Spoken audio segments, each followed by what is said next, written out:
and Walter Smith, who are here, just proud parents, very, very proud parents of this wonderful young man. Whenever you have a child and you find out that they're going to have a challenge, whether it's a neurological challenge or a physical challenge, it's a big hit to a mom and a dad.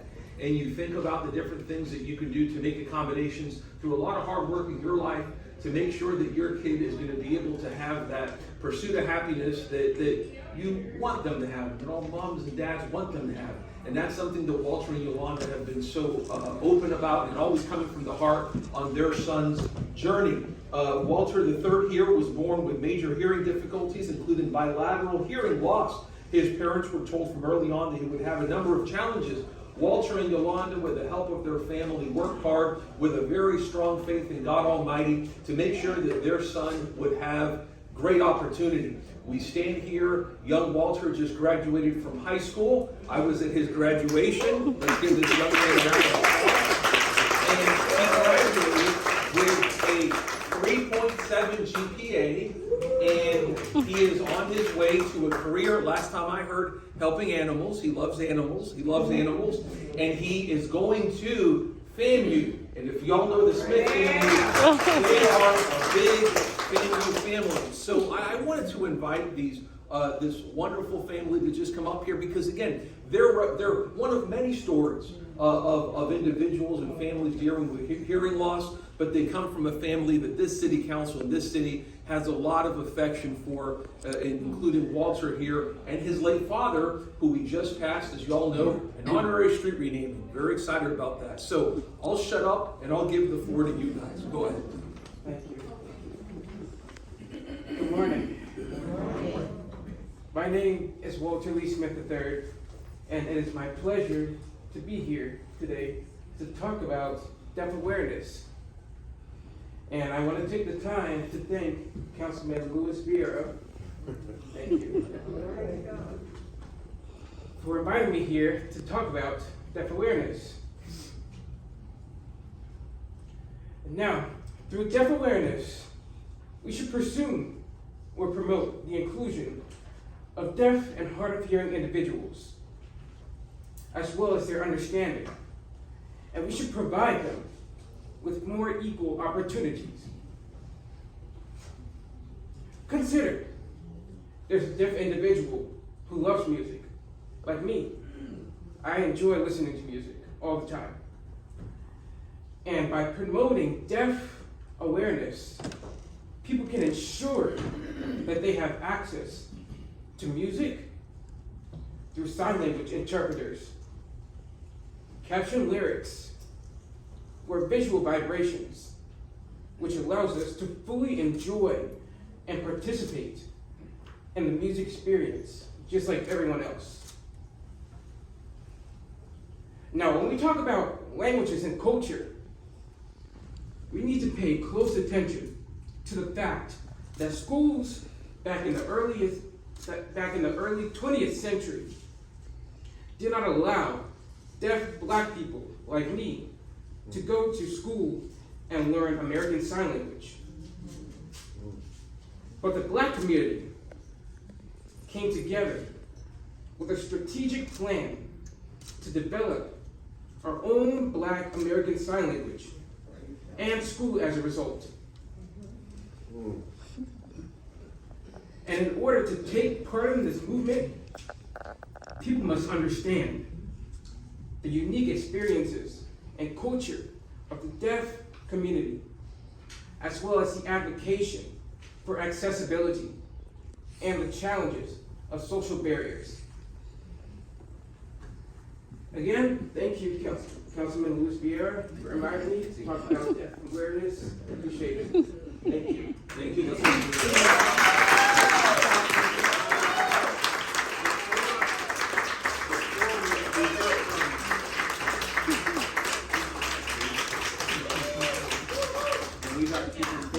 And before we hear from council, Mom and Dad, did y'all want to say anything? I know Walter's a little bit shy. Did you want to say anything? And I'm being very serious. Come on up, man. Come on up. Not that shy. And this man is among friends. He's among friends. Let me say thank you very much, council. Thank you, Tampa, for helping to raise this child. It is a community. When they say it takes a village, It has been a community that has stood behind this young man. There are all types of opportunities that are out there for other children who do not have the same type of access to the types of things that they need to be successful. And so I ask you, council, to be aware, to continue to fight the good fight for the people who are less fortunate than Walter has been. And I ask the community to also be aware and educate yourselves about the types of things that go on in the deaf community. There are different dimensions to this thing, and we gotta pay attention to it, and we need to do everything we can to make certain they have the types of resources they need to be successful, and not just be relegated to sitting on the sideline and watching life go by. It's not fair. It's only fair to make sure they have the types of access that they need. So thank you so much.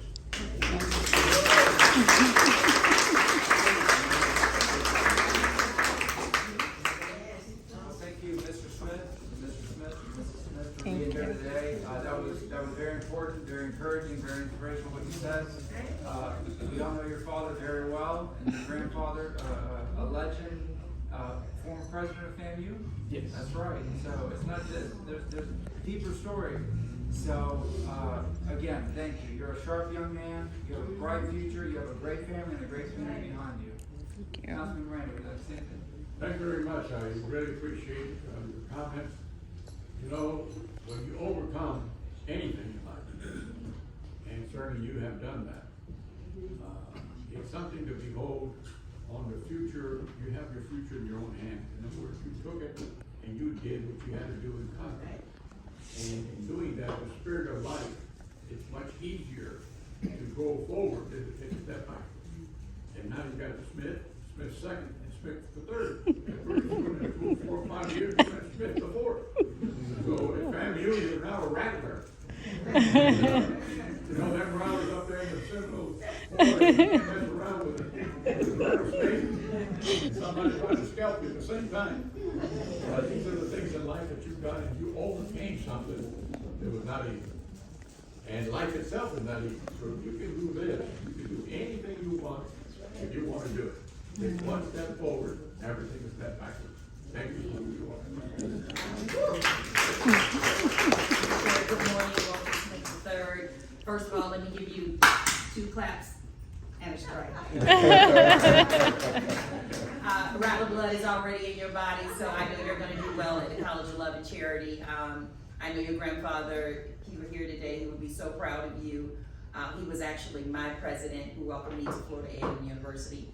What I want to say about the deaf awareness is that I am so thankful that this is being presented today. I have a sister who is 10 years older than I am, and our family struggled with her deafness and not knowing what to do, and so she did not have all of the services. It broke my heart when she told me she sat in a classroom and was given a coloring book and not able to engage in the learning process. I wish my mother would have sent her to St. Augustine, but she just didn't know how to do that. But nevertheless, now I've just seen how the deaf culture operates. You all are a very special culture, and I just appreciate the fact that you have a voice and that you're using it to make everyone aware that you all are just like everyone else and you deserve all the tools and access to be anything you want to be. So.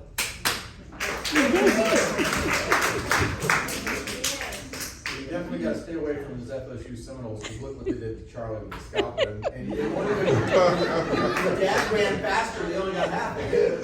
So it's, you know, I don't even remember the first time we met. It was in your kitchen, and you were, it seems like you're only like this tall, and you're this smiling, just genuinely nice guy. I remember like it was yesterday. And, you know, I don't know if you know, but when I chose to run for this office, your dad was my very first phone call that I made to seek his support, and he gave me his support. So he was my first endorser, and he was the first person I called in the city of Tampa to ask for his support because I'm such an admirer of your father and your grandfather and the entire Smith family. I absolutely stand for it, and I know that the councilman to your left is also a champion of inclusivity in every sense of the term. And you know, as we fight to make Tampa so every child that shows up at a playground or shows up in an experience should have an equal opportunity to share in the great wealth and generosity of this country and this community. And I thank you for seeing it and bringing it to everybody else's attention. And I look forward to hearing from you again as you take this life's journey and to Tallahassee and whatever your next step is. So thank you so much. Yes, ma'am. Well, I want to say thank you personally. I grew up and still have a severe hearing loss, and it's something that I simply, you learn to live with. But the different strategies and techniques, I mean, I think about the closed captioning here today, and all the different things that have helped me as I went through school and learning. And so I just want to say thank you for continuing to be an advocate for that. And it's so important because there are still so many people that you can help through your advocacy, and it's just one more layer of who you are. Allows you, when you grow up with a challenge, it teaches you empathy, and it teaches you to look out for others, not just from where you are, because eventually it's going to be, it probably already is second nature to you on how to figure out how to get past your challenges, because that's what we do as people, and you've obviously done that very successfully. But it will help you in life already, thinking about others, and I'm sure your parents can say that that's already happened. I can see it in you and who you are and the time you took. I mean, you're a brand new college student, but here you are in city council in your hometown instead of being up at college, and so it shows how important this is to you, and I look forward to hearing what you do next. And I know, even if I don't hear it from you, I'll certainly hear it from your dad. Thank you again, and congratulations, and best of luck. What is your major? My major? I want to major in animal sciences. Excellent, excellent. Well, congratulations, and I look forward to seeing what you do with that. Thank you. Yes, sir. Very impressive presentation speech, and to be expected because you're stepping into a name that is known all over the world. And I've traveled all over the world, met a lot of people, but your father and grandfather are two of the very most impressive, brilliant people I've ever met. And among others, to know that they stood toe to toe with Nelson Mandela, and your grandfather helped redesign the university system in South Africa. I mean, they've had such a huge impact on Florida and also in Tampa, but internationally as well. The great thing is you already know that there are no limits for you. You've already pushed through all kinds of boundaries, and so if there's any way that we can help you in the future, we'd like you to come back to Tampa, please. We need great leaders, and whether you want to sit up here one day or start your own clinic or nonprofit or whatever you want to do, please let us know, because we admire and respect your family so much and would love to help you along the way to become one of the great leaders of Tampa. Thank you. Thank you again very much. Thanks. Thank you. Thank you.